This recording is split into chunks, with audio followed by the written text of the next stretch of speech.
Сәлем оқушылар, әдеттегідей информатика пәні және де сендермен Асан ағайлар. Қарап көрейік. Мынандай бізде сұрақтар көп келіп жатыр, Excelге байланысты. Яғни бір ұяшықтан екінші ұяшыққа көшірген кезде формуланың өзгеруі. Қарап көрейік, D1 ұяшығына мынандай бір формула көрсетілген. Алдарында тұрғанда, А $1, қосу $B1, көбейту $С $1. Осылай бізде ұяшықтар берілген екен. Осы формуланы D4-ке көшірген кезде ұяшықтың мәні қалай өзгереді дейді. Қараңдар, бұны табу үшін біз D1-ден D4-ке бүйтіп көшіріп аламыз. Осы жерге көшеді.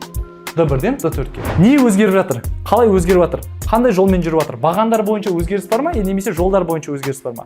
Соны анықтаймыз. Қарасаңдар, мынау С, Д, Е деп тұрғандар, олар бізде бағандар. Бағандар бойынша өзгеріс жоқ, өйткені дәл сол Д бағаны бойынша біз түсе салдық астына қарай. Ол просто астына қарай түсе салдық деген нені білдіреді?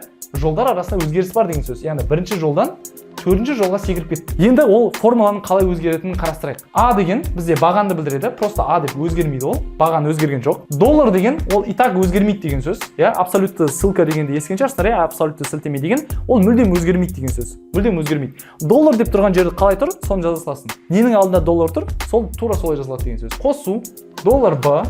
Мынау 1 деген астына қарай түссе, не болып кетеді? Енді бірінші орыннан төртінші орынға түсетін болса, әрине ол 4 деген мәнді қабылдайды. 4. Көбейту дәл бағанағыдай $С $1-ді жазамыз. Сонда бізде А1 қосу Б4 көбейту С1 деген мәнді қабылдады. А1-ді қараймыз. А1-де бізде 7 деген сан тұр.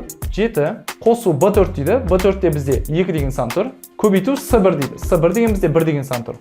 Енді дәл осының мәнін табатын болсақ, 2-ні 1-ге көбейтесің. 2 қосасын 7-ге 9. Сондықтан бізде бұл жерде Б жауабымыз 9 деген жауап дұрыс болады. Сонда бізде принцип қалай екен? Бірінші ауыстырған кезде не өзгеретінін анықтап алу керек? Жолы өзгеру керек па, бағаны өзгеру керек па? Соны анықтап алғаннан кейін доллар деп тұрған жерлердің бәрін просто жазып шығасың, ал өзгертетін жерлерді сол бір өзгеріс бойынша жазып өзгертіп аласың. Егер мысалы мына жерде жолы бойынша өзгерді, бізде жолы бойынша 4 рет астына түсті. Дәл солай біз 4 рет астына түсіріп шықтық. Жолдарын осылай өзгерттік өзгеретін жерлерді.